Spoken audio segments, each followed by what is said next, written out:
아직 미혼인 직장 여성입니다. 저는 맑고 자유로운 삶을 지향하는 정토의 뜻을 함께하며 현모양처로서 한 가정을 이루고 싶습니다. 그런데 어떤 사람을 만나야 제 뜻을 이룰 수 있을지 잘 모르겠습니다.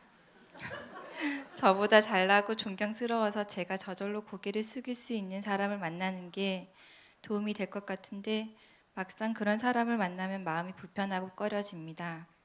제가 편하다고 느끼는 사람은 보통 사람들이 얘기하는 저보다 조건이 못한 사람입니다. 잘난 척하는 것을 좋아하는 제가 지금은 그 사람을 편하게 생각하게 되나 사회적 시선을 무시하기도 힘들고 숙이고 살고자 하는 제 생각과 너무 달라서 힘이 듭니다. 그리고 남자는 자존심으로 살아간다는데 지금은 좋아하는 마음에 눈이 멀어 잘난 척하는 제 모습이 안 보인다고 해도 시일이 지나서 그 잘난 척에 상처받고 힘들어하고 멀어질까봐 두렵습니다. 늘 말씀하시는 인과응보의 가르침을 알면서도 잘 되지를 않아서 어떤 마음으로 더 앞으로 수행 정진하면 좋을지 스님께 직접 듣고 싶어서 이렇게 여쭙니다. 첫 번째 질문이 내가 자유롭게 살고 싶은 지향하고 내가 현모양처가 되는 거하고는 공존할 수가 없습니다. 그러니까 그 처음부터 생각이 공존할 수 없는 두 개를 동시에 쥐겠다. 즉 훌륭한 스님도 되고 결혼해가 훌륭한 아들도 낳고 이 두 개를 다 한번 해보겠다. 이런 얘기나 똑같은. 그건 공존이 안 돼요. 하나를 포기해야 돼. 내가 본인이 생각하는 내가 자유롭게 되겠다 하는 그걸 하려면 결혼하지 말고 그냥 정토에 들어와서 정토 행자가 되든지 안 그러면 그냥 혼자 직장 다니면서 조만한 원룸 하나 구해놓고 내 하고 싶은 대로 돌아다니든지 그러면 돼요. 그 다음에 현모양처가 되겠다 이럴 때는 내가 종이 되려는 마음을 내야 돼. 남편이 종이 되려는 마음.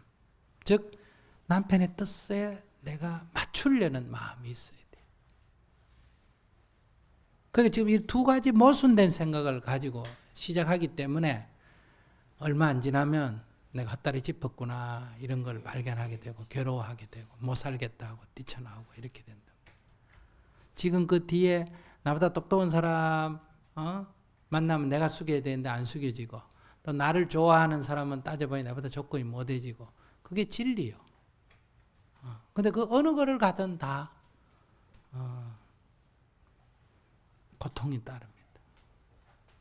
왜냐하면 나보다 조건이 나은 남자를 내가 따르게 되면 나보다 조건이 나은 남자가 자기보다 조건이 못한 여자만 보고 살겠어요? 또 딴 여자 오면 또 겹는 짓 하겠어요?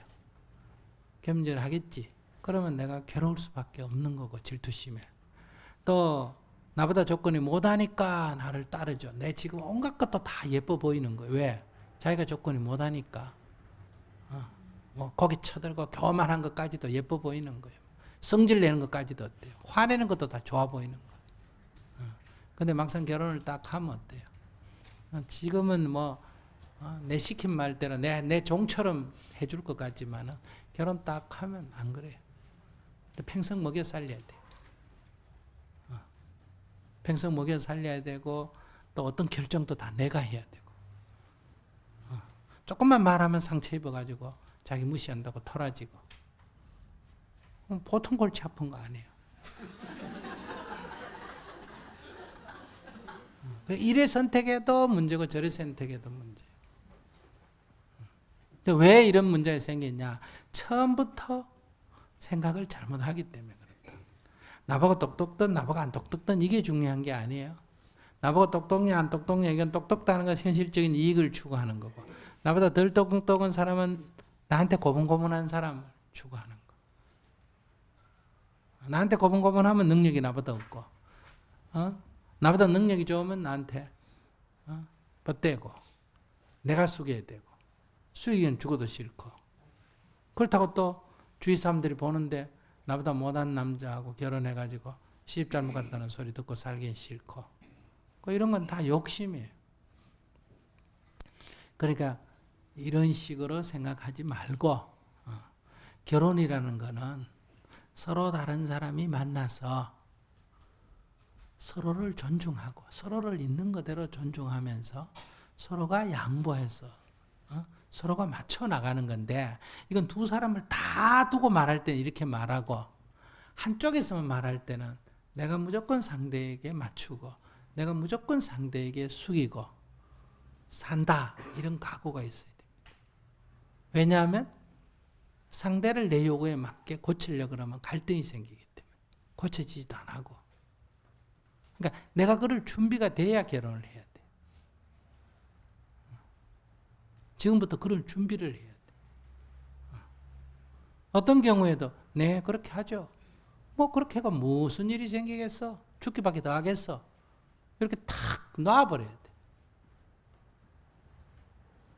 그래서 그 잔머리 굴려가지고 요게 나을까 요 남자 나을까 요건 성격은 괜찮고 요건 돈은 괜찮고 요건 지식이 괜찮고 요건 인물이 괜찮고 그렇게 막 밤새도록 굴려봐야 아침에 일어나 보면 구렁텅이에 빠져있어. 그러니까 그러지 말고 오늘부터 깨장 갔다 왔다고요? 응. 오늘부터 100일간 그런 생각하지 말고 기도를 하세요. 기둥이 없어서 중심이 없는 것 같습니다. 중심이 없는 게 아니라 욕심을 내니까 그렇지. 욕심을 내니까. 그러니까 기도를 할 때 부처님 저는 부족한 사람입니다. 이렇게 저는 부족한 사람입니다. 부지런히 정진해서 깨우치겠습니다. 누구든지 저를 데려가 주는 사람이 있다면 참 그분은 훌륭한 사람입니다. 저는 그분께 복종하겠습니다. 이렇게 기도를 해야 돼. 그러니까 그 날 좋아한다고 따라다니는 거를 좋은 게 아니에요.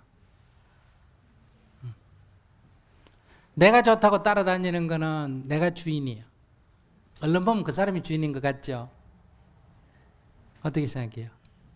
내가 좋다고 따라다니는데 그 사람은 날 별로 안 좋아하면 그 사람이 주인인 것 같지? 내가 주인이에요. 왜?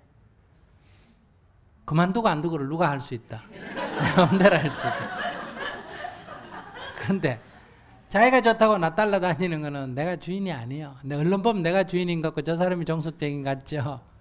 그런데 그건 내 마음대로 안 돼요. 잘 살펴야 돼.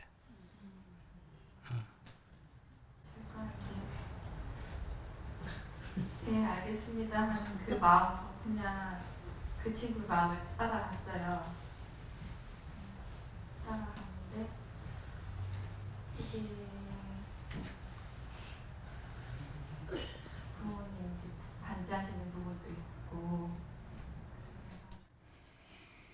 근데 정말 내가 사랑한다면 부모가 반대하는 게 무슨 관계가 있어요? 내가 쪽박을 차도 그 남자하고 살겠다는데 뭐 어때요? 평강공주도 온다리한테 시집도 가는데 내가 가서 내가 보석 사들고 가서 내가 그 남자 훌륭하게 만들면 되지. 그게 사랑이지. 덕 벌려는 거 그건 이익이지. 그게 무슨 사랑이야.